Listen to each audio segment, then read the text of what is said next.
Assalamualaikum warahmatullahi wabarakatuh. Ila hadrati sayyidina wa habibina wa syafi'ina Muhammadin sallallahu alaihi wasallam wa ila arwahi abaihi wa ikhwanihi minal anbiya'i wal mursalin salawatullahi wa salamuhu alaihi wa alaihim ajma'in wa ala ali kulli wa sahabati wal qarabati wat tabi'in wa tabi'i tabi'in bi ihsanin ila yaumiddin wa ila arwahi walidina wa muallimina wa zawil huquqi alaina ajma'in wa khususan ila hadrati Syekh Ibnu Aqil bisiril Fatihah. A'udzubillahi minasyaitonir rajim. Bismillahirrahmanirrahim. Alhamdulillahi rabbil alamin. Arrahmanir rahim. Maliki yaumiddin. Iyyaka na'budu wa iyyaka nasta'in. Ihdinas siratal mustaqim. Siratal ladzina an'amta 'alaihim ghairil maghdubi 'alaihim waladdallin. Amin. Bismillahirrahmanirrahim. Alhamdulillahi hamdan katsiran kama amar. Asyhadu an la ilaha illallah wahdahu la syarikalah wa asyhadu anna sayyidana wa nabiyyana Muhammadan abduhu wa rasuluh. Allahumma salli wa sallim wa barik ala sayyidina Muhammad wa ala alihi wa sahbihi ajma'in. Subhanaka la ilma lana illa ma 'allamtana innaka antal alimul hakim. Rabbi shrah li sadri wa yassir li amri wahlul 'uqdatam min lisani yafqahu qawli wa la haula wa la quwwata illa billahil aliyil azim. Amma ba'. Kita sambung pengajian kita muka surat yang ke-11. Qala al-muallifu rahimahullahu taala wa nafa'ana wa iyyakum bi ulumihi fid dharaini amin ya rabbal alamin. Kata pengarang kitab, tajuk kita pelajaran tauhid. Okey, baik. Tauhid ni asal perkataannya ahada ataupun wahid. Yang maknanya kita belajar bahasa Arab, wahid artinya satu, atau ahada dengan maknanya tunggal. Tauhidun artinya mensatukan ataupun menunggalkan akan Allah Ta'ala di dalam hati kita. Sekarang ni masalah hati kita berceramuk dengan macam-macam perkara masuk dalam. Sekarang ni kita nak kosongkan hati itu untuk nak letakkan hanya Allah saja di dalam hati kita. Biar ada Allah sahaja. Itu yang dimaksudkan dengan tauhid. Allah dan Rasul. Dari segi ketuhanannya Allah, dari segi makhluknya Rasul kita baginda Nabi Muhammad sallallahu alaihi wasallam. Dan buka muka surat 12. Sabda Rasulullah sallallahu alaihi wasallam, al-imanu an tu'mina billahi wa malaikatihi wa kutubihi wa rusulihi wal yaumil akhir wa tu'mina bil qadari khairihi wa syarrihi. Atau kama qala rawahu Imamul Muslim. Mafhum hadis, al-imanu, iman itu, an tu'mina billah, kamu beriman kepada Allah, wa malaikatihi, malaikat-malaikatnya, wa kutubihi, kitab-kitabnya, wa rusulihi, para rasulnya, wal yaumil akhir, hari akhir, hari akhirat lah, wa tu'mina bil qadari khairihi wa syarrihi, dan kamu beriman ataupun kamu percaya kepada takdir baik atau takdir buruk. Hadis riwayat Imam Muslim. Itu dalil dia. Dalil ni ceritanya tentang malaikat yang menyerupai seorang, kerana wahyu ni datang dalam pelbagai keadaan. Wa ahyanan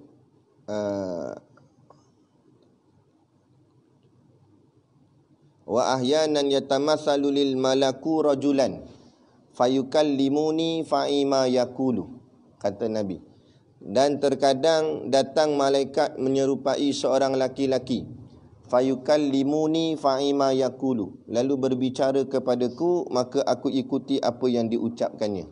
Salah satu kaedah wahyu turun kepada Nabi melalui malaikat Jibril yang mengubah rupanya kepada rupa seorang laki-laki. Dikatakan seorang laki-laki itu rupanya berjubah putih, berserban putih. Jadi datang jumpa Nabi, terus duduk bersila di depan Nabi, kemudian dia bertanya soalan, apa itu Islam, apa itu iman, dan apa itu ihsan. Kata Nabi, orang yang bertanya lebih memahami daripada yang ditanya. Tapi Nabi jawab jugalah. Jadi bahagian iman, Nabi jawab yang macam dalam hadis ni. Hadis ni panjang, ini kita ambil sebahagian saja. Jadi tajuk kita dalam masalah tauhid membicarakan tentang iman. Iman ni kita dah dibicara sebelum ni. Iman tu maknanya percaya. Iman ni asal perkataan amanah.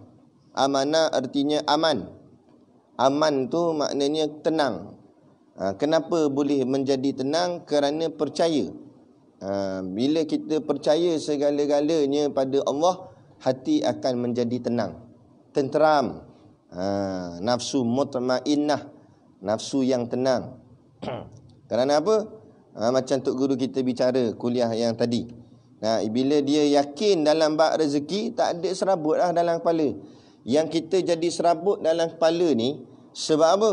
Sebab iman kita tidak betul-betul bulat kepada Allah semata-mata.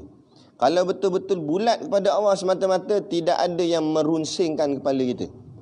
Yang jadi serabut, runsing dan sebagainya, sebab berkecamuk benda macam-macam serba tok nenek ada dalam hati ni.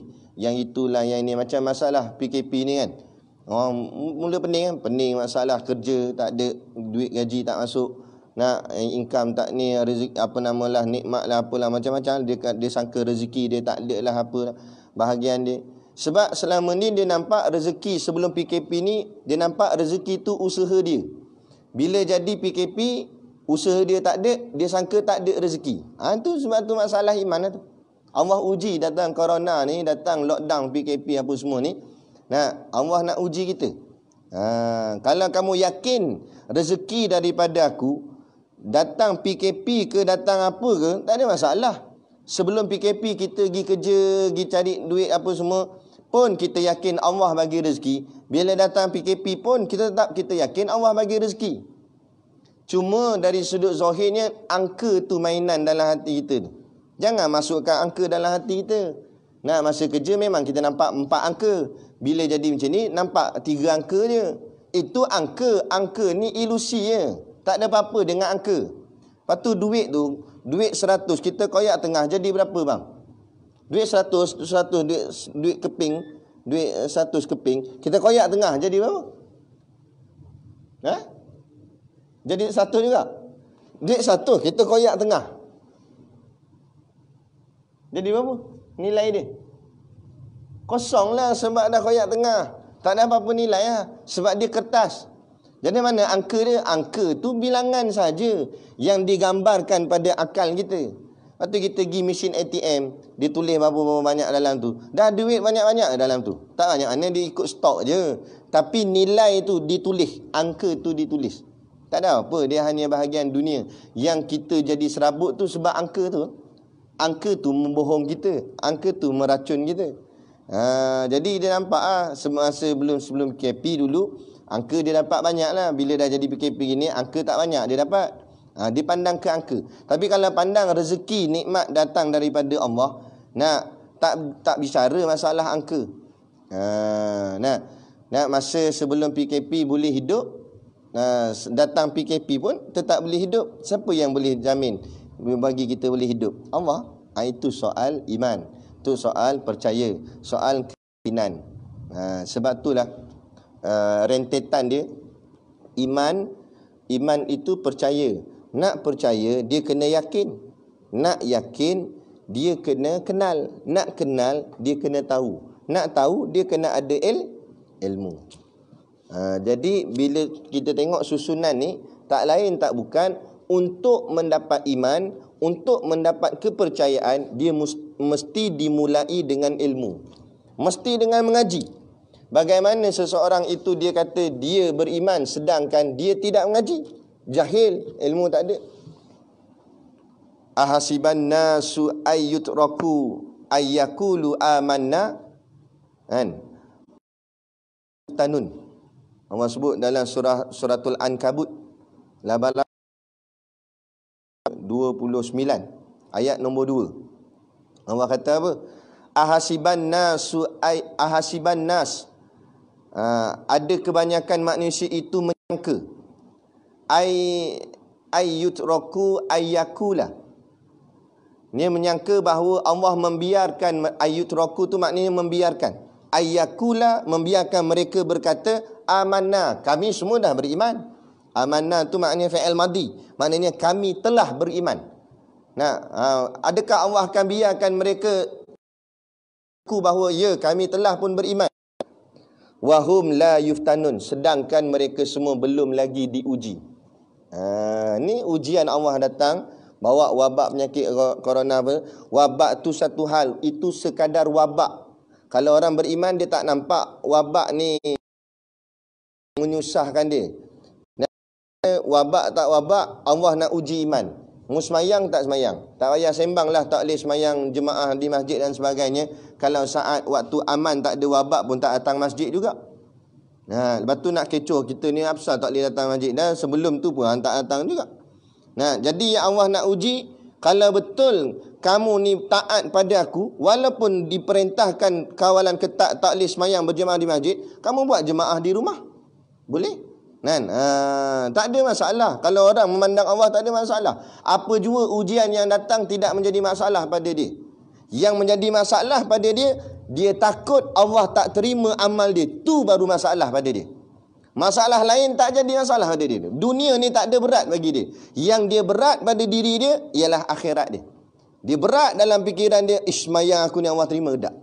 Bacaan aku ni Allah terima ke tak? Aku mengaji jadi alim ni, dalam aku takut alim-alim aku dalam hati ada riak, ada sombong, seolah-olah aku lebih pandai daripada orang lain. Yang tu dia takut. Tu paling takut. Masalah dunia tak kisah. Masalah nasi ke apa tak ada masalah. Masalah periuk nasi tak ada masalah. Dia yakin Allah bagi rezeki.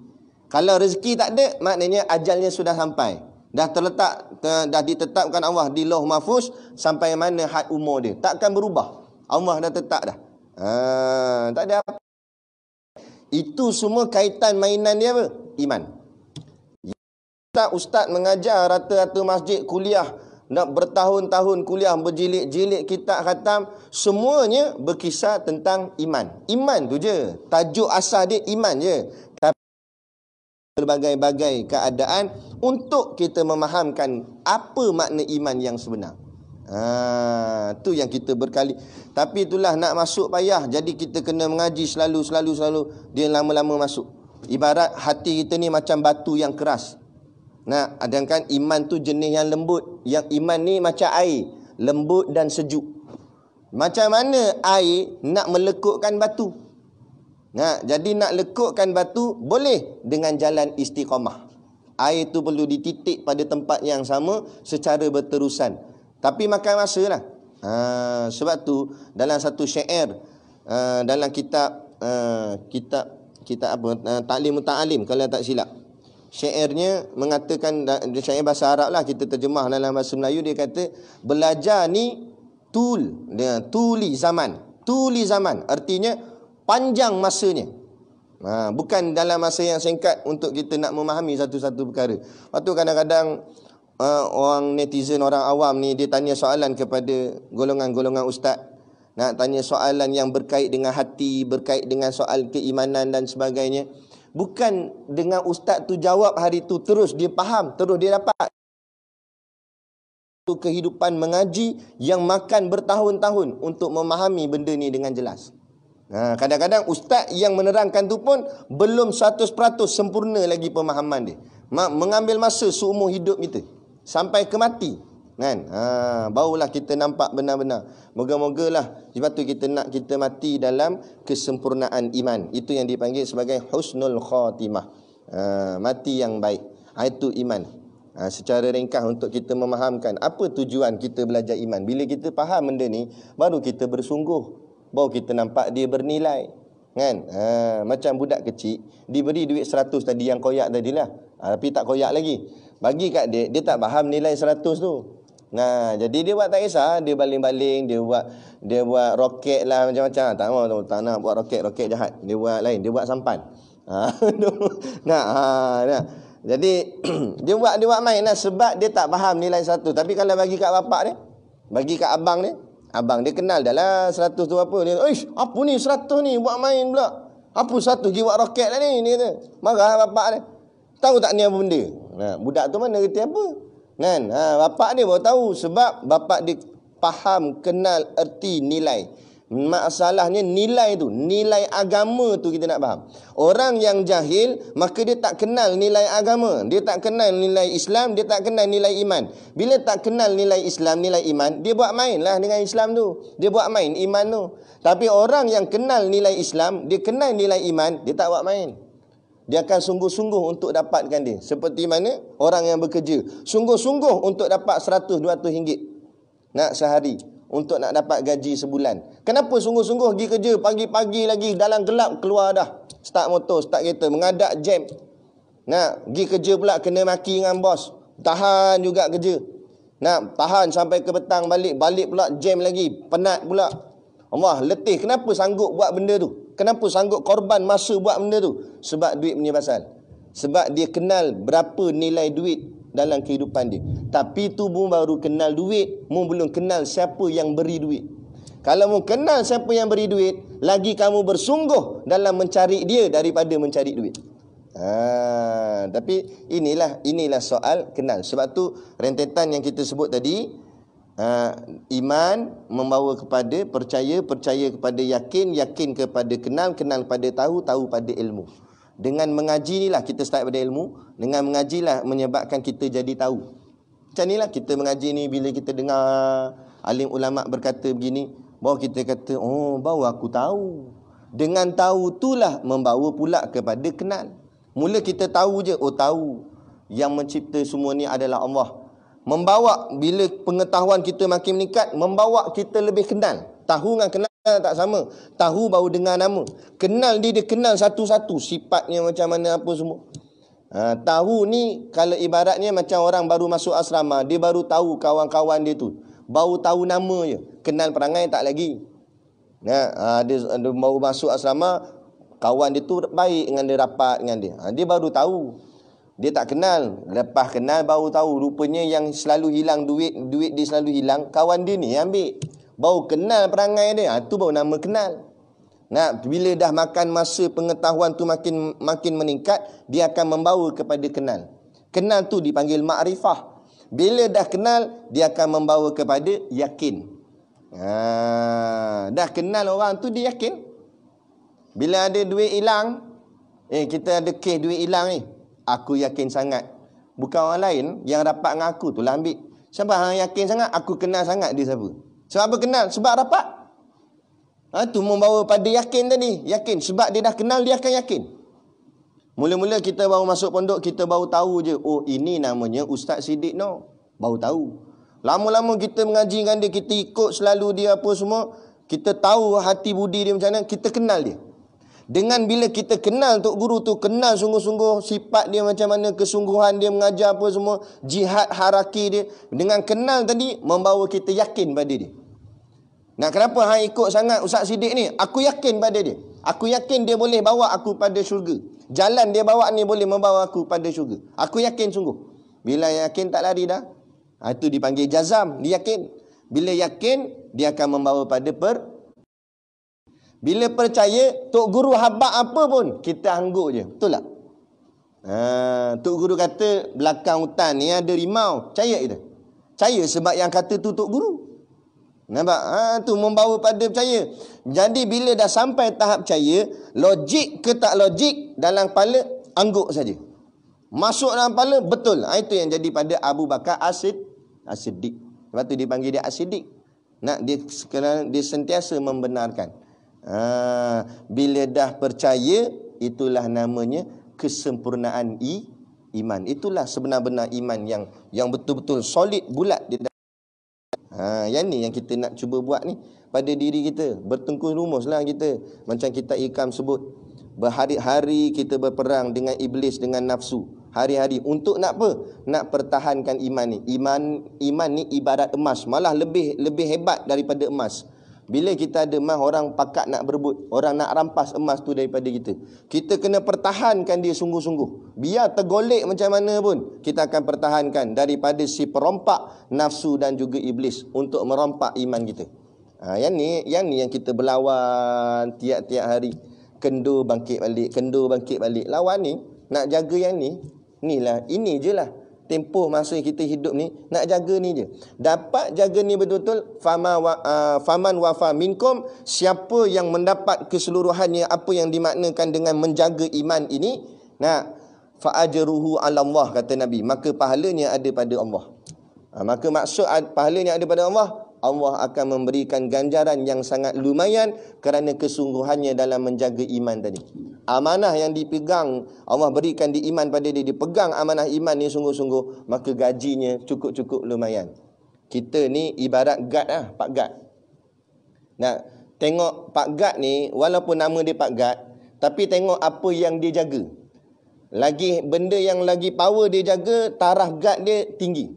Kalau kita pergi bank, waktu van safeguard tu datang nak tukar duit, orang yang kerja safeguard tu Pak Guard jugalah, bawa shotgun. Lepas tu ada seorang lagi Pak Guard yang pakai baju putih, duduk depan pintu bank. Dia tu pun Pak Guard juga. Sama-sama Pak Guard, tapi level tak sama. Pak Guard dia jaga pintu bank, je sebab dia kadang-kadang tu ada guard shotgun, kadang-kadang tak ada shotgun, dia pakai cotanya. Tapi yang safeguard ni, level dia tinggi lagi pula. Sebab apa tinggi lagi? Sebab dia bawa duit tu masuk. Bank ni tadi dia jaga pintu je, guard ni tadi jaga pintu je. Maknanya itu yang bawa van, yang jaga bank negara, yang jaga kilang duit, kilang nak proses duit. Itu Pak Guard tu lagi tinggi. Lagi hebat. Sebab apa lagi hebat? Sebab yang dijaganya lagi hebat. Nampak? Sama juga. Kita nak menjaga apa? Kita nak jaga iman. Iman tu hebat tak hebat? Kalau iman tu hebat, maka kita jadi jaga yang jaga iman tu, kita jadi jaga yang sangat hebat. Tapi kalau kita jaga dunia kita, benda tu tak ada nilai apa. Jadi agak bodoh je lah. Jadi jaga bodoh je lah. Apa ganjaran? Tak ada ganjaran. Gaji tak apa. Tapi sebab kita jaga iman, gajinya lumayan. Allah binakan untuk kita istana di dalam syurga nanti, insya-Allah. Mahal dia. Sebab apa mahal? Sebab dia jaga benda yang paling mahal. Maka gaji pun mahal. Jadi kita nak kena kenal nilai iman yang mahal ni. Bila kita nampak dia mahal, baru kita jaga dia. Kalau kita tak kenal dia mahal, kita tak jaga. Beza orang lelaki dengan orang apa? Abang, orang lelaki minat apa? Minat apa? Minat perempuan? Memang dah. Takkan minat Burhan. Orang lelaki ni kebiasaannya dia minat motor, minat kereta. Biasanya lah. Lalu masuk dalam bilik dia, tampar dalam luar almari kereta Ferrari. Buka almari tu duduk dalam pula Lamborghini. Tapi boleh main tampal je lah. Beli tak boleh. Dia minat kereta, dia minat tengok kereta tu. Allah, lawa. Dia jadi minat sungguh. Kalau orang perempuan pula, dia minat kereta. Tak minat, bagilah. Dia dapat kancil pun dia rasa macam Ferrari dah, orang perempuan. Dapat kancil sombong dah bawa. Sebab dia tak faham erti kereta. Yang dia minat dia minat barang kemas. Dia minat pinggan mangkuk. Dia dapat pinggan mangkuk made in Italy. Bangganya. Dapat gelang ni sembang, gini-gini goyang tangan. Sebab dia bangga. Orang lelaki dia tu tak ada. Orang lelaki dia tak faham erti yang mahal daripada Itali ni. Dia bagi dia yang mahalnya lauk atas tu. Pinggan tu macam mana tak kisah, bunga dia bentuk besar bentuk kecil, tak peduli. Jadi bila dia tak kenal erti pinggan ni, dia main campak je atas singki. Campak bini mengamuk. Bang, campak apa tu made in Italy tu? Itali tak Itali kata. Lauk tak sedap. Dia tak, sebab apa dia campak je pinggan tu. Dia sebab bini dia minat sangat pada pinggan tu. Maka bila minat, dia letak nilai dia tinggi. Orang tak minat, walaupun benda mahal, nilainya rendah. Dan orang perempuan pula, kita jaga sangat kereta kita. Kereta ni kumpul duit, berapa banyak duit gaji potong, nak beli kereta idaman kita. Jaga. Nampak ada habuk sikit je. Gosok. Nampak? Gosok. Nak basuh selalu. Tiba-tiba datang bini kita, dia letak beg Dia seret pula sak. Sak tu seret aneh hati. Ya, mengamuk bukan main. Tutup pintu tak payah cakap lah. Sampai kedai, kelepang. Tak boleh tutup kuat lagi. Marah. Padahal tutup pintu je. Sebab apa? Kita marah sangat. Sebab benda tu kita letak nilai dia tinggi, kita sayang. Orang perempuan dia letak. Dia tak kisah. Dia tak kisah. Ini anak parking. Dia rasa muat, gebung. Langgar tiang. Kita Allah. Dia alah sikit je bang. Dia bagi dia sikit, bagi kita habis aku. Nampak? Bagi kita besar, bagi dia sikit. Sebab apa? Perbezaan nilai tu. Sama juga.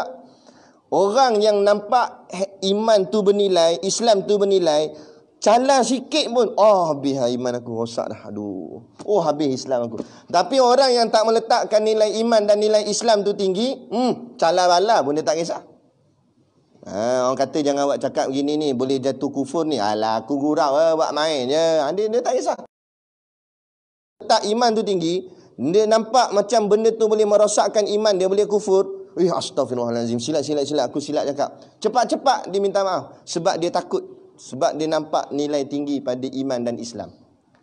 Jadi pandangan kita tu, sebab itulah namanya ilmu tauhid yang awal tadi ana sebut tadi. Tauhid menunggalkan, mengesakan Allah.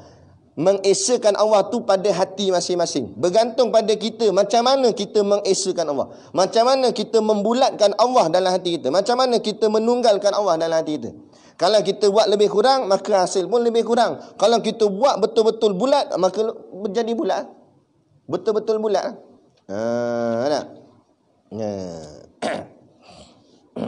Bila hati tu betul-betul bulat, macam bola yang betul-betul bulat, dia bebas nak golek ke mana pun. Tapi kalau bulatnya tak betul-betul bulat, ada sengit sikit, dia akan kona itu. Tapi kalau betul-betul bulat bola tu, kita letak dia bebas. Dia jadi hurrun, orang yang bebas. Macam yang Tok Guru sebut tadi. Al-abdu hurrun in qana. Al-abdu seorang hamba hurrun, menjadi merdeka, apabila qana, dia bersifat dengan sifat qanaah. Qanaah ni mana rasa cukup dengan apa yang ada. Apa yang ada dah cukup dah. Tak payah nak meminta-minta. Kalau dapat, ini kurniaan Allah. Adapun nak minta-minta barang orang lain, tamak ataupun cemburu dengan apa yang orang lain milik, tak ada dah. Apa yang aku ada cukuplah. Apa yang milik dia sekadar keperluan. Bukan sebagai satu menunjukkan kemewahan. Keperluan, nak pakai ini dia pakai untuk keperluan dia, supaya ada hujah dia di depan Allah. Kalau Allah tanya kenapa membeli benda ni, kenapa ada benda ni, untuk ini ya Allah, untuk ini ya Allah. Jangan sampai Allah tanya saja beli je, kan? Bila saja, walaupun benda tu halal, tetapi itu sudah masuk satu dalam hati kita, ada sifat tamak yang macam Tok Guru sebut tadi. Wal hurru, dan orang yang merdeka, abdun, menjadi hamba, in tamak, apabila dia bersifat dengan sifat tamak.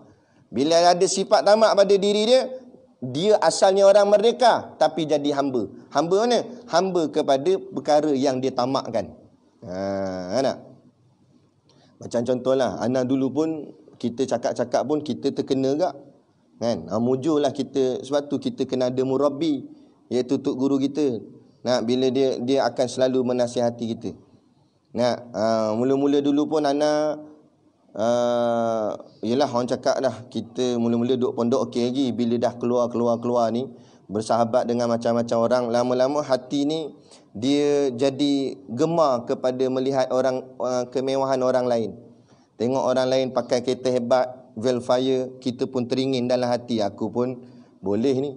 Dari segi tengok income yang kita dapat pula, rasa mampu boleh pakai ni. Kita jadi akhirnya kita buat kerja ni, kita pergi macam Ana sendirilah, kita cerita diri kita. Kita pergi kuliah sana sini, dalam hati kita matlamat apa? Matlamat untuk menyampaikan dakwah Allah, ataupun matlamat kita nak target Velfire. Nampak? Akhirnya kita orang yang merdeka asalnya, tapi jadi hamba. Hamba apa? Hamba Velfire. Sebab kita buat kerja nak beli dia. Itu jadi hamba dia. Jadi kita pun Allah, astagfirullah, silap aku lah. Jadi apa yang kita ada cukuplah, kan? Kalau menjadi keperluan tak boleh. Anak ramai sangat, kat 15 orang anak. Nampak? Pakai van-vanet, letih pula nak kan. Semput apa semua. Tak apalah, pakailah jenis MPV atas kemampuan, kalau mampu. Tak apa. Ini kita 3 orang je. Nak laki bini, seorang anak. Akan nak pakai kereta besar kan. Jadi itu bukan keperluan dah, tapi itu ada hajat lain. Bila kita renung balik, kenapa aku nak beli? Oh, dalam hati aku nak merasai rasa hebat di halayak ramai, supaya orang tengok aku, oh hebat ustaz ni pakai Velfire. Kan orang memuji kita. Macam Tok Guru cakap tadi, terkesan sungguh. Pergi kedai apa semua, nak dalam hati kita akan tercuit bisikan setan. Khatir tu datang. Nak depa belanja entah ni cak gini. Sebab depa kenal entah ustaz terkenal ni. Depa belanja. Hatinya akhirnya jadi mengharap depa belanja.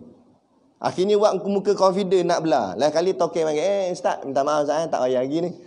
Ingatkan orang tu bayar. Nah, dalam hati ada dah lah tu, mengharap orang bayar.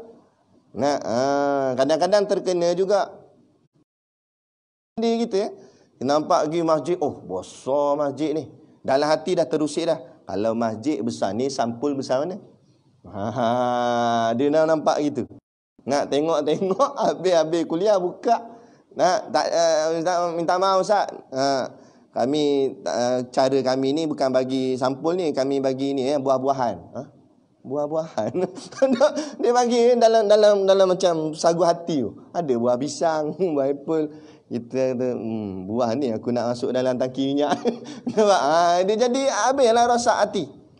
Jadi rosak hati. Pada Allah nak uji kita. Pernah tak terkena benda-benda macam tu? Kan? Kadang kita pergi tengok Allah surau, nak semput surau. Tiang sengit. Atak oco, dengar bunyi guru kelang kabut AJK turun bawah. Mana? Ambil mesin. Sebab takut jadi menitik air. Allah, kita dalam hati tak ada mood dah. Kata, baca lebih kurang je lah, jadi berhenti awal. 8.30 nanti lah. Hati jadi busuk lah. Sebab memandang, tengok-tengok Allah bagi makan. Layanan terbaik, sampul pula Allah tak sangka lebih daripada masjid besar lagi. Barulah orang cakap seolah-olah Allah memberi tamparan hebat pada kita. Termenung sekejap ini. Allah, apa aku anggap pada mereka ni? Tengok Allah bagi. Sebab kita nampak duit tu datang daripada mereka, bukan daripada Allah. Itu masalah hati. Ni kita cerita diri kita masing-masing. Jadi inilah selalu mengaji tentang bab keimanan ni, untuk nak bulatkan betul hati kita, biar dia akhirnya betul-betul bulat. Bila dah betul-betul bulat, macam bola tadi yang cakap, betul-betul bulat, dia free, nak golek ke mana pun dia boleh. Tapi selagi tak bulat, sengit lah golek kita tu, hati kita tu sengit lah. Jadi iman artinya percaya akan adanya Tuhan. Okey, jadi iman iaitu percaya, yang pokok dia lah, percaya Tuhan tu ada. Percaya Tuhan tu ada baru membawa kepada yang lain. Bila Tuhan tu ada, rezeki kita pasti ada. Apa saja pasti ada pada. Kalau Tuhan tu ada, apa yang Allah nak tetapkan pada kita tetap akan ada.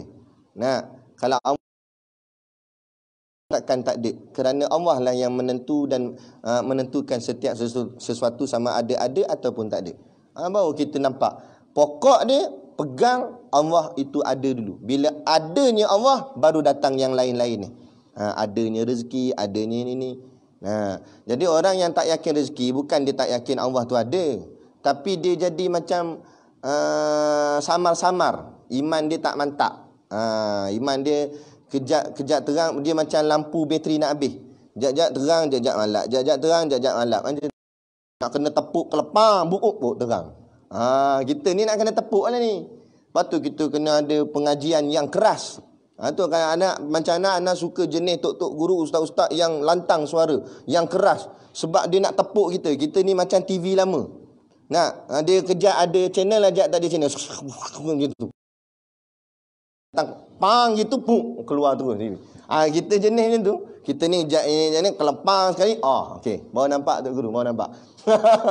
Kena sekali baru nak ni. Tak apalah. Yang pentingnya kita nampak. Cara macam mana terserah pada Allah. Dan membenarkan bukan setakat percaya Allah tu ada tapi sangkal. Tak boleh. 2 poin. Pertama, percaya Allah tu ada dan membenarkan sekalian barang yang disampaikan oleh Rasulullah SAW. Itu 2 syarat dia. Pertama, percaya Allah tu ada. Yang kedua, membenarkan apa yang dibawa datang oleh baginda Nabi SAW. Sebab apa yang ni tak boleh tinggal? Sebab zaman sebelum Nabi lahir lagi, mereka ada di kalangan mereka yang percaya pada Allah. Mereka percaya Allah tu ada. Tuhan tu ada. Sebab tu tentera Abraha datang nak serang kota Kaabah.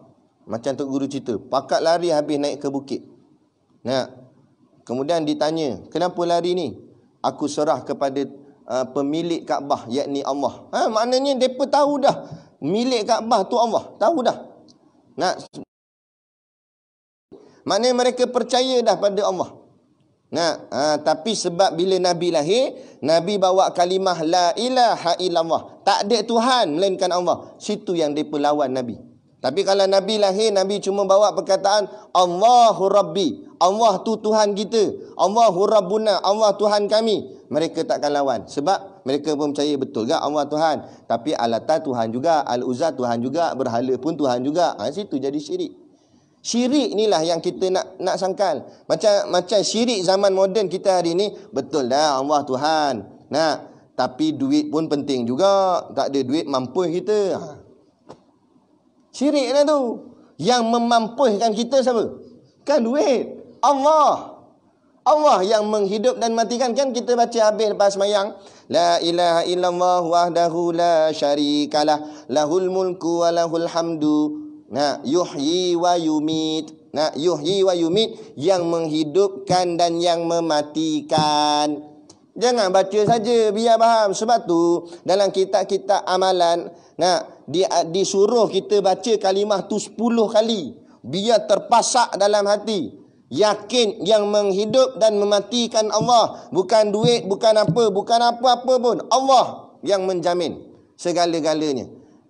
Walaupun tak ada duit macam mana pun, kalau Allah kata hidup, tetap hidup. Bukan hidup dengan duit. Hidup dengan duit ni ajaran barat. Jangan kita tersalah.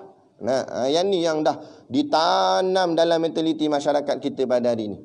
Itu yang kejar dunia berpulun-pulun, bersungguh-sungguh kejar dunia. Yang ni kita nak betulkan balik masyarakat kita pada hari ni. Nak kerja-kerjalah, mu nak cari duit, carilah. Tapi biar nampak duit yang kamu dapat, rezeki yang kamu nikmat itu adalah datang daripada Allah. Bukan daripada majikanmu, bukan daripada bosmu, bukan dari syarikatmu. Jadi kalau bukan datang, kalau dia nampak bukan datang daripada syarikat ataupun bos, kalau syarikatnya betul, bosnya betul, dia taat. Tapi kalau syarikatnya salah, bosnya salah, dia takkan taat. Kerana dia yakin rezeki milik Allah, bukan milik bos dia. Rezeki milik Allah. Allah yang bagi rezeki. Tapi kalau dia nampak duit yang dia dapat hari ni datang daripada bos dia, dari majikan dia, bos dia buat benda salah pun, nak macam mana ustaz? Kalau tak kerja ni kan saya nak makan apa? Macam tu. Jadi mu nampak siapa bagi makan? Allah ke bosmu? Rosak akidah. Ini yang kita takut, yang macam mana selalu baca ayat yang ke-8 dalam Al-Baqarah. Wa minan nasi may yaqulu amanna billahi wa bil yaumil akhir.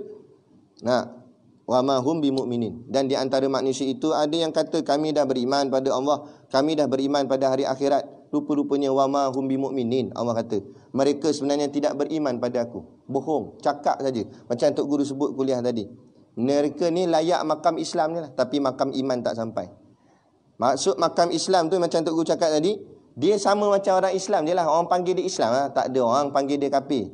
Sebab kehidupan dia cari Islam. Tapi dalam hati dia, rosak dah iman dia. Dia tak yakin pada Allah. Walaupun zahirnya Islam, tapi iman tak ada, masuk neraka. Duduk selama-lamanya dalam neraka. Matinya sebagai kafir di sisi Allah. Walaupun tidak kafir sisi pandangan manusia, tapi kafir di sisi Allah. Macam semalam kita baca hadis. Sekurang-kurangnya biar ada iman sebesar biji sawi. Paling tidak yang tu pun jadilah. Batu yang ni kita nak jaga sangat. Ya gitu. Jadi membenarkan apa yang dibawa datang oleh Rasulullah, oleh Nabi. Jadi iman kita dua, Allah dan Rasul. Sebab tu syahadahnya dua. Tak sempurna Islam seseorang itu kalau mengucap satu syahadah saja, tak jadi. Rukun iman. Rukun iman itu 6 perkara. Pertama, percayakan Allah. Kedua, percayakan malaikat. Mesti ikut urutan. Mula-mula percaya Allah. Dah percaya Allah, percaya kat malaikat-malaikat Allah. Maksud percaya pada Allah, kenal Allah. Tu maksud percaya. Sebab manakan datang kepercayaan kalau tidak kenal. Macam kita cakap turutan tadi tu, iman, percaya, kenal, ilmu apa sebagainya tadi itulah, tahu. Jadi manakan datang nak percaya pada Allah kalau tak kenal Allah. Sebab itulah awal-awal kitab dibicara tentang sifat 20 untuk nak mendatangkan kenal kepada Allah. Bila dah kenal Allah, barulah membawa kepada percaya malaikat. Dan kata ulama, makna percaya malaikat ini, yakin malaikat tu ada dan mengenali malaikat. Mengenali malaikat mana? Malaikat terlampau banyak. Memadai, kata ulama, 10 malaikat yang disebut oleh Allah. Dalam ayat Quran dan hadisnya, hadis Nabi. Jadi 10 malaikat tu ingatlah, dan tugas-tugasnya. Malaikat Jibril buat apa, malaikat Israel buat apa, kenal. Yang ketiga, percayakan kitab-kitabnya. Kitab-kitab yang datang daripada Allah. Yakni Quran, Zabur, Taurat, Injil dan Mushaf. Apa yang penting 4 kitab tu. Zabur, Taurat, Injil, Quran. Percaya, maksud percaya 4 ni semua datang daripada Allah. Benar 4 kitab ni. Cuma dari segi mengikut syariatnya, kita mengikut syariat yang digariskan oleh Al-Quran. Bukan Zabur, bukan Taurat, bukan Injil. Tapi tak bermakna kita tak ikut Zabur, kita tak percaya Zabur. Tak. Kita cuma tidak ikut, tapi kita tetap percaya apa yang terkandung dalam Zabur, Taurat dan Injil itu benar daripada Allah. Habis tu persoalannya, Ustaz, orang tanyalah contoh. Bible bukan Injil. Bible sesuatu yang telah diubah daripada Injil. Yang kita beriman Injil, bukan Bible. Jangan tersilap, jangan tersalah sangka. Sebab hari ini pihak Kristian dia cuba mencari titik persamaan dengan Islam supaya akhirnya kita jadi berlonggar dengan Kristian. Jadi rasa nampak macam kita ni sedara dengan Kristian. Tak, Kristian dan Yahudi musuh kita. Jangan nampak bagi nampak sama. Berbeza. Keempatnya, percayakan rasul-rasulnya. Maksud percaya rasul, kenal Rasul itu, kenal sifat-sifatnya. Nanti kita akan belajar sifat-sifat Nabi dan Rasul. Kemudian kenal pula 25 orang Rasul yang wajib kita ketahui, kerana 25 orang ini disebut di dalam Al-Quran. Nama-namanya tu. Percaya. Kelima, percayakan hari kiamat. Wabil akhiratihum yuqinun. Dan orang beriman itu mereka yakin dan percaya akan datangnya hari akhirat. Maksud percaya hari kiamat, percaya kiamat tu akan berlaku dan apa-apa hisabnya, timbangannya, siratul mustaqimnya, tu semua kita percaya akan benda tu akan berlaku. Dan bila kita percaya, dia membawa kepada langkah-langkah jagaan. Itu membuktikan orang tu percaya. Kerana percaya ni dia daripada 3 peringkat. Pertama, percayanya dengan dengar sahaja. Yang kedua, percayanya dengan mulut. Yang ketiga, percayanya dengan hati. Ada orang dia percaya dengan dengar. Dengar je lah. Orang kiamat nanti ni akan kena lalu titian sirat, gini, akan ditimbang segala amal. Dia dengar. Ni rata-rata. Orang semua Islam di Malaysia ni kebanyakannya semua dengar benda ni. Disebut maklum bid darurah. Dah jadi biasa dah dengar benda ni. Tapi maksiat buat juga, arak minum juga, judi tikam juga, semayang tinggal juga. Tapi kalau kita tanya dia, hang tahu tak nanti kiamat pahala dosa kita kena timbang? Tahulah. Tu percaya dengar je. Ada pula percaya dengan mulut. Percaya dengan mulut macam mana? Dia cakap, dia pandai kat, dia nasihat orang. Dia kata jangan buat dosa kita gini-gini. Tapi dia langgar juga. Dia lawan juga. Tu percaya mulut. Tu panggil percaya mulut. Tapi kira okey sikit daripada percaya dengar je. Yang ketiga, dia percaya dengan hati terus.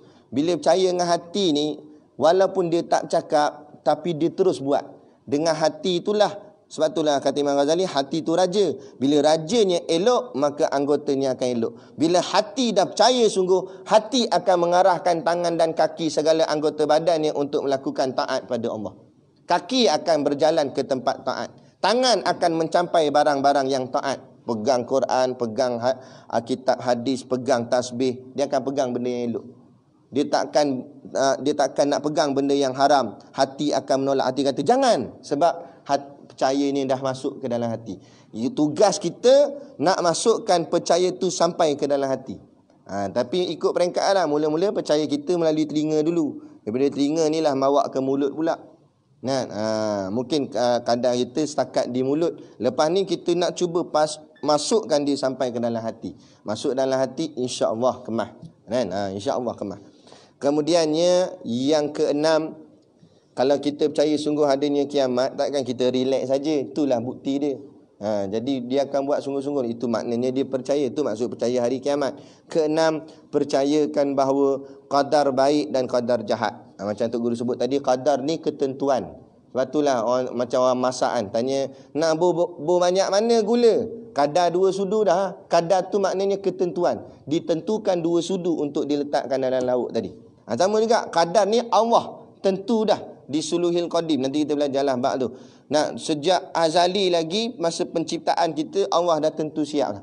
Dia ni buat macam mana, apa jadi, makan, kahwin dengan siapa, duduk mana, nak anak berapa, mati bila, itu dipanggil qadar.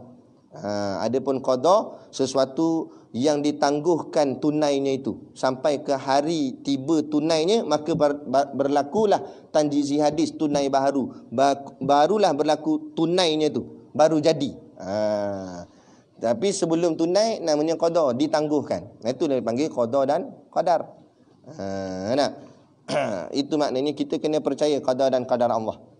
Percaya apa saja yang telah berlaku ini, itu sudah di dalam ketentuan Allah. Dan apa saja yang belum berlaku ini adalah di dalam qadar. Kita belum tahu macam mana kita nak ukur, boleh buat ke tak boleh buat. Ukurnya dengan pembaris syarak, ukurnya dengan syariat, ukurnya dengan Quran dan hadis. Tengok Quran kata apa, hadis kata apa, ijma' kata apa, qiyas kata apa. Kalau semua kata elok boleh buat, buat. Kalau Quran kata tak boleh, jangan buat. Hadis kata tak boleh, jangan tinggalkan. Itu barulah orang yang benar-benar beriman kepada qada dan qadar. Itu yang dimaksudkan percaya qada dan qadar. Seperti mana selalu anda sebut dalam mana-mana kuliah pun, rukun iman ni biasanya 1 sampai 5 tu tak risau sangatlah. Bukanlah kita relax tak, tapi insya-Allah boleh. Tapi yang banyak orang teruji dengan hebat yang ke-6. Qada dan qadar ni lah, ketentuan Allah. Walaupun dia tingkat nombor 6 paling bawah, tapi kalau yang ni goyang, 5 atas tu terpadam semua. Kerana rukun iman ada 6, tolak 1 tak tinggal 5, tolak 1 kosong terus. Jadi kafir, tak ada iman tu. Kadang-kadang dia boleh semayang, dia boleh yakin pada Allah, malaikat, dia percaya kitab, dia baca Quran, Rasul, dia yakin kiamat, dia kata ada. Tapi bila Allah uji dengan ketentuan yang tak kena dengan hati dia, kehendak dia, mula dia ngomel. Kenapalah Muhyiddin jadi Perdana Menteri? Patut aku dari dulu lagi. Kalau macam anak bukanlah terlibat politik ke apa, tapi kita kecenderungan minat politik ni sejak zaman sekolah lagi. Anak bukanlah kena rapat Anwar ni macam mana, tapi kita tahu dia punya karier politik dia daripada awal dulu. Dia pernah biasa nombor 2, timbalan Perdana Menteri. Masa tu Perdana Menteri Mahathir, dia timbalan. Dah dengar dah ura-ura Mahathir nak letak jawatan. Bila Mahathir letak jawatan, siapa naik? Automatik timbalan naik. Dia dah rasa memang dia akan dapat dah. Tiba-tiba nak jatuh keluar kes, kata dia ada buat benda homoseks, khalwat apa semua, sampai usung tilam ke mahkamah nak tunjuk bukti air mani apa semua. Zaman tu kecoh sangat zaman tu. Habis dilepaskan jawatan dia, dipecat, masuk pula penjara. Allah, siapa sangka? Tak ada siapa pernah sangka. Ibaratnya Anwar tu, ibaratnya nasi dah kat tangan, tinggal lagi sejengkal nak masuk mulut, nak makan dah ni. Dan tekak ni dah rasa dah, sedap ni nak makan ni. Nak sangat, puk, kucing sambar. Kup, jatuh. Apa pun tak dapat. Rasa macam ni. Tekak-tekak dah rasa ni. Oh sedap ni ayam ni. Ui udang ni, dengar kata tadi dapat udang. Oh sedap dah. Tengok kuah pun dah terliur dah. Nah, tiba-tiba balik kelas kucing habis-habis lah. Terabur kuah. Menong je lah. Sapu kat tepi tu lah. Jadi lah ni. Nak ada tu. Allah nak. Sebab tu kita kena letak pergantungan kita pada Allah. Jangan overconfident. Tapi bila rosak bahagian qada-qadar ni, rosak habis iman dia semua. Habis rosak, jadi teruk. Kita pun tak nak sangka sampai jadi macam ni dia. Kan? Dulu anak sokong jugalah. Tengok dia ceramah, tengok dia kena zalim sian. Sampai Tok Guru jadi keluar buku. Nak dosa fitnah orang dan sebagainya. Tak boleh bawa 4 orang saksi apa semua. Paslah tolong dia. Tiba-tiba sampai masa bila dia dah nampak dah dia boleh dapat balik apa yang dia nak, kesombongan. Ya, tengok akhirnya Allah lingkupkan dia macam mana. Allah malukan semalu-malunya muka dia. Nak adab mana muka dia? Rata kampung kata saya bakal PM. Sampai ke sudah tak jadi.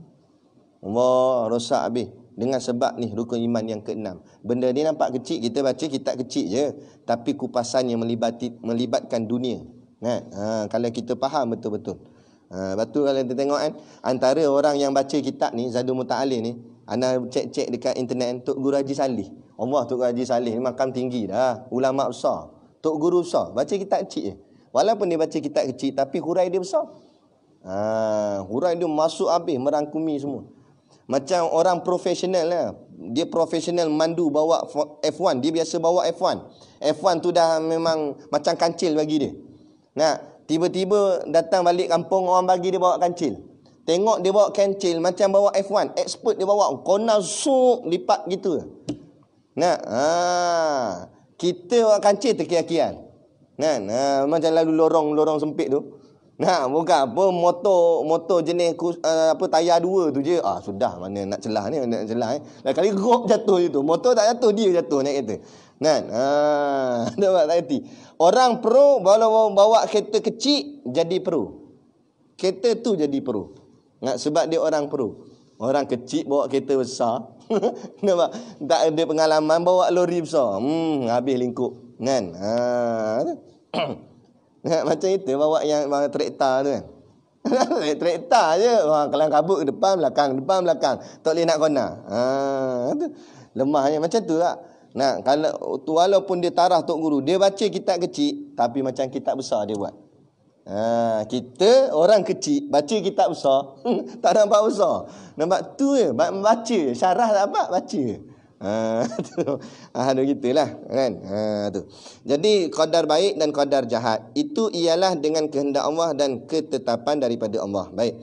Qadar itu diterang situ. Ialah kebahagiaan atau kecelakaan. Jadi qadar ni ada dua. Kadang-kadang qadar itu kebahagiaan, kadang-kadang qadar itu kecelakaan. Kecelakaan tu maknanya duka cita lah, sedih. Kebahagiaan tu gembira. Kadang-kadang kadar yang Allah tentukan itu menggembirakan kita. Kadang-kadang menyedihkan kita.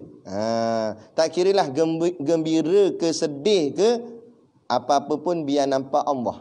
Menggembirakan pun Allah, menyedihkan pun Allah. Macam mak kita. Kadang-kadang mak kita gembirakan kita. Kadang-kadang juga mak kita buat kita sedih. Tapi bila kita pandang yang bagi gembira dan bagi sedih tu mak kita, tak ada apa. Dah malah makin bertambah sayang kita pada dia.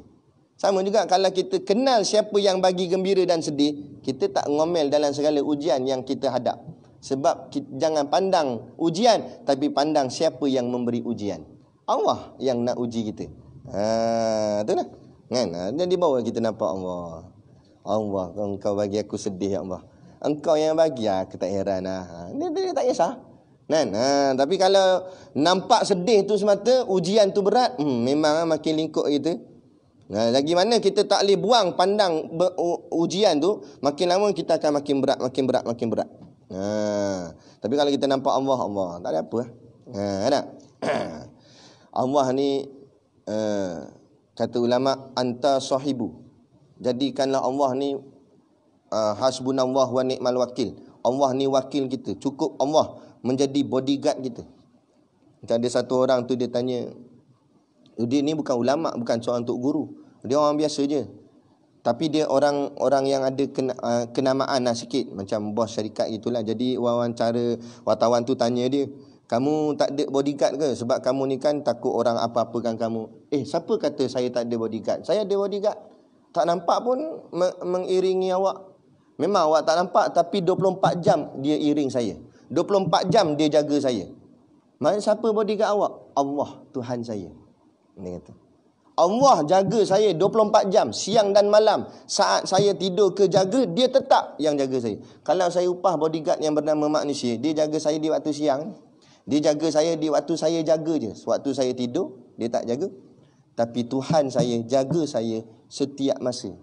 Nampak? Dia nampak Allah. Bila kalau kita nampak Allah lah yang menjaga kita, macam mana berat yang datang pada kita, kita tak takut. Contoh kita jalan seorang-seorang, datang perompak nak kacau kita, nak rompak kita dan sebagainya. Kalau kita yakin guard kita yang menjaga kita Allah, hang nak rompak-rompak ah, aku ada yang menjaga aku. Siap hang. Kalau dia datang satgi, mampu hang semua. Nah, dia tak takut. Padahal ramai tu dengan pedang, dengan pisaunya, dia tak takut. Tapi kalau dia tak nampak Allah, sudah. Alamak perompak pula. Sudah. Sudah memang sudah sungguh jadi. Mampu ada di situ. Kan? Tak nampak Allah. Itu kita, tugas kita ni belajar iman untuk nak nampak Allah. Itu yang dikatakan melihat Allah. Bukan melihat Allah tu melihat zat Allah, diri Allah, tapi melihat Allah dalam hati kita. Nak merasai kehadiran Allah. Itu yang dipanggil syuhud. Itu yang dikatakan antak budam wa haka annaka tarahu. Kamu beribadat seolah-olah kamu melihat Allah. Ni ada. Nak melihat Allah, nak merasai Allah ada dengan kita. Jaga kita, tolong kita. Apa yang kita nak risaukan? Percayakan Allah. Itu percayakan Allah. Tolonglah percayakan Allah. Percayakan Allah itu ialah mengaku dengan lidah serta yakin di dalam hati. Dua. Pertama mengaku dengan lidah, yang kedua yakin di dalam hati. Kalau ngaku lidah dia tapi tak yakin, tak jadi. Ataupun yakin di hati tapi tak ngaku dengan lidah, pun kata setengah pandangan ulama tak jadi juga. Dia kena zahir dan batin. Zahirnya mengaku dengan lidah, lafaz, mengucap dua kalimah syahadah. Batinnya pasakkan keyakinan di dalam hati kepada Allah. Ada Tuhan yang sebenar. Yakin walaupun kita tak pernah melihat dia, tak pernah. Macam Nabi dapat juga mukjizat, wahyu. Kita tak ada apa, tapi kita yakin ada Tuhan yang benar. Bila kita yakin sangat, dia akan sampai khotratun samawiyah tu yang macam Tok Guru sebut. Kita akan rasa lintasan hati ni daripada Allah. Bisikan tu adalah daripada Allah. Kita akan rasa kita berdialog ataupun berkata-kata dengan Allah, tapi melalui hati. Gerak hati kita. Itu ada Tuhan yang sebenar. Yang telah menjadikan sekalian alam ini. Tengok alam ini macam kita baca petang setengah hari tadi, kita Unwanul Falah. Tengok alam, membawa yakin adanya yang mencipta alam. Siapa dia? Allah. Ialah Tuhan yang telah menjadikan langit, bumi, matahari, bulan, bintang, gunung, habis dia cerita semua. Bukit, manusia, binatang, pohon kayu, tumbuh-tumbuhan dan sekalian kejadian-kejadian yang lain.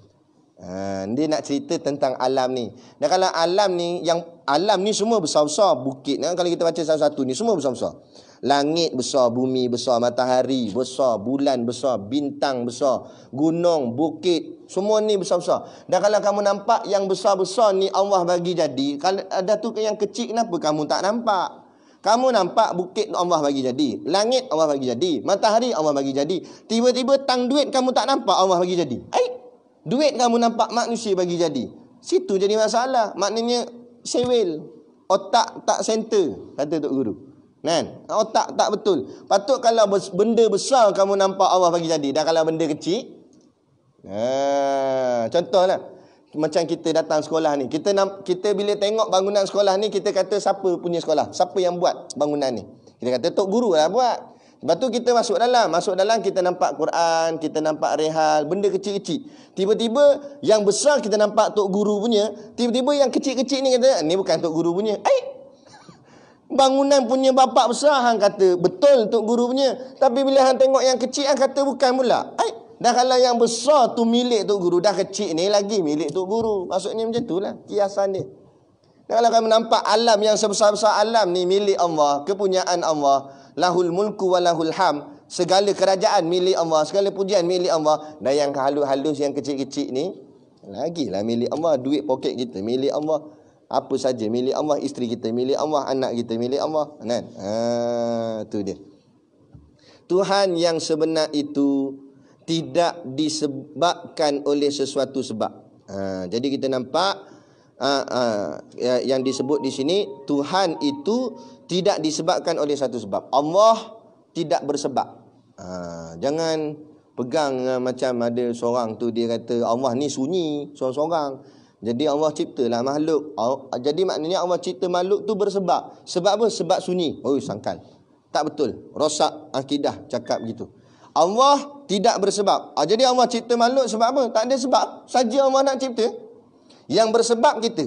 Jadi ayat wa ma khalaqtul jinna wal insa illa liya'budun, taklah aku jadikan jin dan manusia itu melainkan untuk mereka menyembah aku, bukanlah untuk tu elat. Elat tu maknanya sebab, bukan untuk sebab. Sebab tu kita yang jadi hamba ni, jadi makhluk ni, sebab kita jadi makhluk lah kita kena.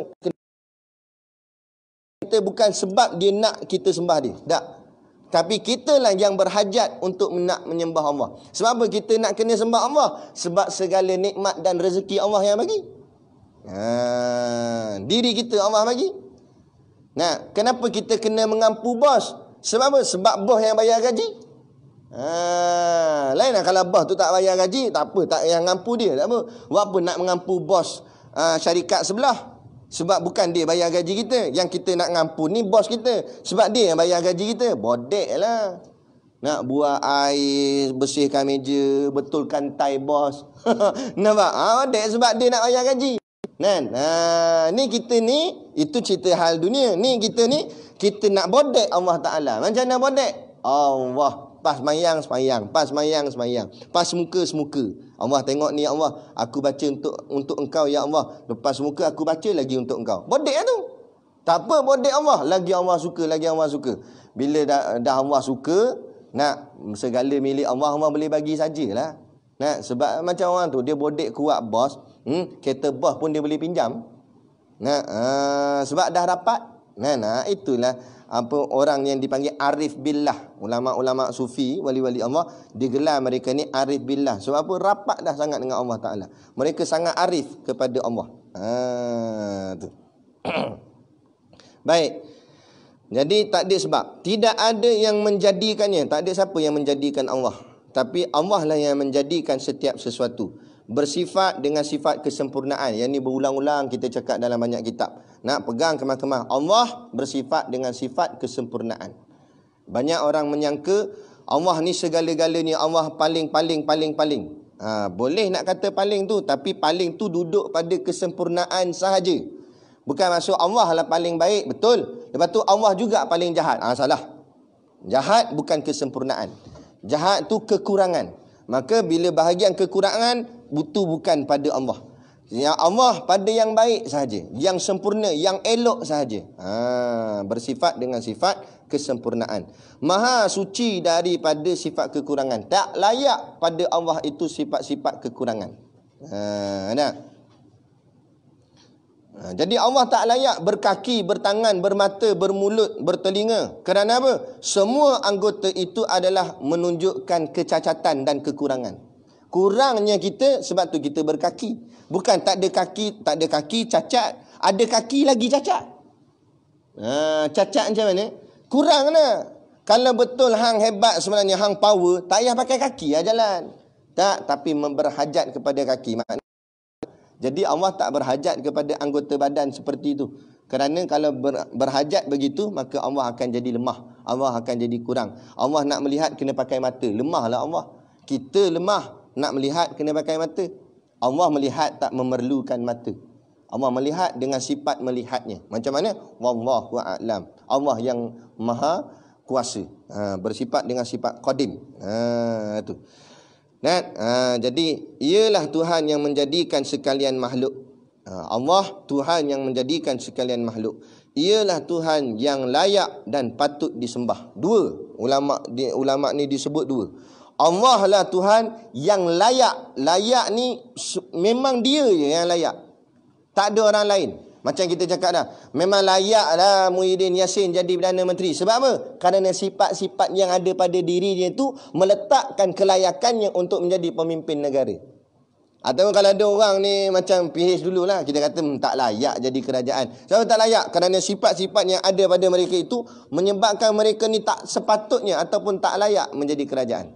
Adapun Allah ni kita kata layak disembah kerana sifat-sifat yang ada pada Allah tu menjadikan layak untuk disembah. Adapun berhala tak layak disembah. Sebab apa tak layak? Dia pun disimenkan. Dia tu pun ada macam orang Buddha. Dia beli buah mahal-mahal, tembikai, oren apa semua, dia letak depan topekong. Dia pula bagi makan topekong dia. Dia pula bagi makan ke Tuhan dia. Dan macam tu apa jadi Tuhan itu? Tuhan kena bagi makan. Patut Tuhan yang memberi makan kita. Betul kita baca dalam doa kunut. Kita baca fa innaka taqdi wa la yuqda alaik. Maknanya engkaulah sesungguhnya engkaulah yang menghukum dan bukannya yang kena hukum. Allah lah yang menghukum sesuatu, Allah lah yang memberi sesuatu, bukan Allah yang kena hukum, bukan Allah yang kita kena beri aja. Adapun pujian yang kita beri ni, itu sebab kita membodek ataupun menzahirkan sifat ubudiyah, kehambaan kita. Adapun Allah tak minta dipuji. Allah tak adalah macam pujilah aku, kalau tak puji nanti sedihlah aku. Tak, bukan macam tu. Kita yang berhajat kepada memuji Allah, bukan Allah berhajat kepada pujian kita.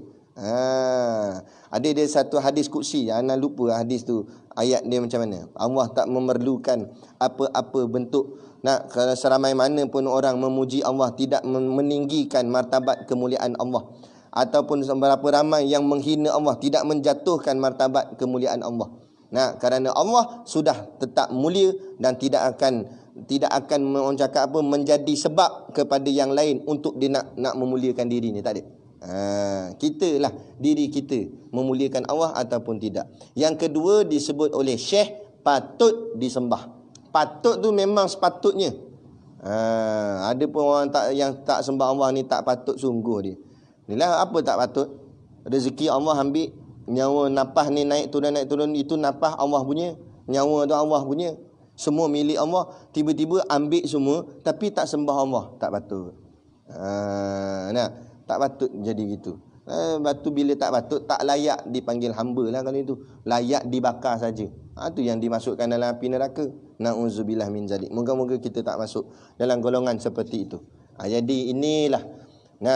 Malam ni panjang sikit. Sebab nak bagi tahqiq kemas-kemas soal keimanan. Soal keimanan ni tak boleh buat gurau, tak boleh buat main. Dia kena betul-betul pasak betul-betul. Macam kita memaku juga. Time kita tengah paku, tak boleh buat gurau. Buat gurau, paku sengit. Paku tak kena. Bila nak paku, kena fokus betul-betul. Tang, sampai dia masuk. Kan ni dalam soal akidah, fokus betul-betul untuk dia nak pasak betul-betul dalam hati. Barulah kita akan dapat ruh keimanan tu, baru kita akan dapat lazatnya, sedapnya merasai keimanan tu. Betul lah disebut dalam hadis, Salasun man kunna fihi wajadah halawatal iman. Kata Nabi, 3 perkara yang apabila ada pada diri seseorang, dia akan merasakan kelazatan iman. Salah satunya ayyakunallahu wa rasuluhu ahabba ilaihi mimma siwahuma. Dijadikan Allah dan Rasulnya lebih dicintainya dari selain keduanya. Letak Allah lebih daripada sayang siapa-siapa, Allah yang paling dia sayang, dia akan merasai kelazatan iman. Yang kedua, wa ayyuhibbal mar'a la yuhibbuhu illa lillah. Dan kalau dia mencintai seseorang pun, dia tidak mencintai orang itu melainkan kerana Allah. Kalau dia cinta orang tu, cintanya kerana Allah. Mendahulukan cintanya pada Allah, baru cinta yang lain datang, barulah dia akan merasai lazat iman. Tapi kalau kecintaan pada makhluk mendahului cintanya pada Allah, dia akan merasai kerosakan ataupun merasa pahit akan keimanan ni. Dia tak rasa lazat. Nak rasa lazat, letak Allah segala-galanya dalam masalah kecintaan kita. Anak sajalah nak. Kita ada tak dulu kita suka kat seorang perempuan ni, sayang sangat suka kat dia. Bila macam ni kita kan nanti fikir balik, kalau tak ada dulu aku kahwin dengan dia tu dulu, Rasa-rasa aku ada tak kat sini? Kita fikir balik. Kalau aku ni lah dengan awet yang lama dulu, rasa tak jadi ustaz ni, jadi engineer tu lah. Tapi jadi engineer pun tak tahu jadi macam mana. Tah mayang, tah lidak apa tak, sibuk dengan kerja apa semua. Jadi macam mana kehidupan, tak tahu, tak erti. Tapi bila Allah buat kita putus dengan dia apa semua ni, walaupun pedih di situ, tetapi ada satu benda yang lebih bernilai Allah nak beri. Nah, walaupun hujannya lebat, tapi selepas turun hujan lebat tu, maka muncul pelangi. Tumbuh-tumbuhan jadi subur. Rupanya lepas tu, kita nak tengok lepas tu. Walaupun pahitnya mula-mula tu, tapi lepas tu apa yang datang? Oh, rupanya Allah nak bagi aku jadi ustaz. Allah nak bagi aku duduk pondok. Allah nak bagi aku duduk bergaul dengan golongan orang-orang soleh. Nak dapat sembang untuk Guru Siddiq Noh, dapat sembang dengan ustaz-ustaz lain. Ustaz yang kita tengok kat TV, kita boleh sembang pula dengan dia. Tak sangka-sangka boleh jadi kawan dengan dia. Ustaz Jafri kan terkenal TV. Kita boleh sembang dengan dia, datang rumah dia, makan dengan dia. Aku duduk bahagian ni, Allah letak aku. Allah. Jadi kalau macam ni lah Allah nak bagi, macam mana pedih yang dulu pun sikit pun tak heran. Dia akan tenggelam kepedihan bila nampak nikmat yang lebih besar. Sebab tu orang beriman, sebab tu kata ulama, mati tu sakit, memang sakit, kata Tuan Guru Haji Rozaini. Nah, dia kata sakit tu, mati memang sakit. Tapi bila kecintaan, keimanannya kepada Allah begitu tinggi, maka pedih mati tu, sakit mati tu akan tenggelam kerana tingginya manis kepada Allah Ta'ala. Nak kecintaan kepada Allah lebih manis sehingga tenggelam benda yang menyakitkan, pahit tadi. Ada pun orang kafir mati sakit. Sebab apa? Sebab tidak ada kemanisan iman pada diri dia. Tu yang sakit sangat tu. Tu. Lepas tu yang ketiga, wa ay yakrahu ayyauda fil kufri kama yakrahu ayul qafinnar. Dan dia benci bila kembali kepada kekufuran seperti dia benci kalau dilempar ke dalam neraka. Orang yang benci nak balik kepada benda tak elok kerana dia takut dia akan dicampak dalam neraka, dia akan merasai kelazatan iman. Jadi kita, Allah dah tempatkan kita tempat yang baik macam ni. Ataupun hadirin yang dah tengok dalam online ni, dulu tak gemar tengok kuliah, sekarang dah gemar tengok kuliah. Maknanya Allah dah pindahkan makam kita kepada yang lebih baik. Jadi jangan kita terliur pula kepada benda yang dulu, yang merosakkan kita dulu. Jangan kita terliur nak jadi barang lama. Nak jaga betul-betul. Ujian orang mengaji pondok, ujian orang mengaji agama berat. Berapa ramai kita tengok kawan-kawan kita, bukan kita nak jelekkan mereka, tapi begitulah, kesian. Nah, dulu elok dah duduk pondok apa berzikir kuat-kuat la ilaha illallah, sekarang jadi karaoke pula kuat. Balik habis. Nah, dia pula add kita dalam Facebook. Kita dapatlah tengok dia.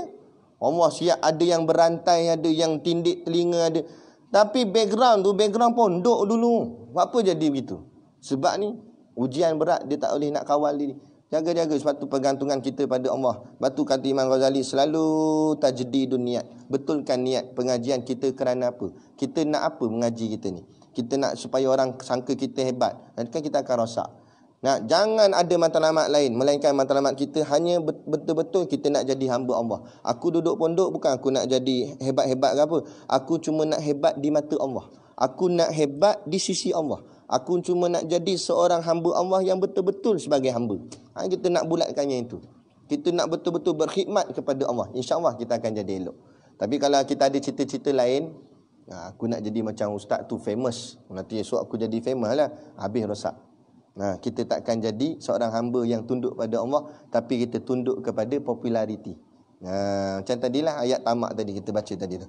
Jadi kita berhenti sakat ni. Kita akan sambung sifat-sifat yang wajib bagi Allah. Kemudian ada soalan, kita jawab dengan ringkas lah. Lauk udang kita pun nanti sejuk kan? Kita habis dah. Kita berhenti sini. Kemudian kita soalan dia mana?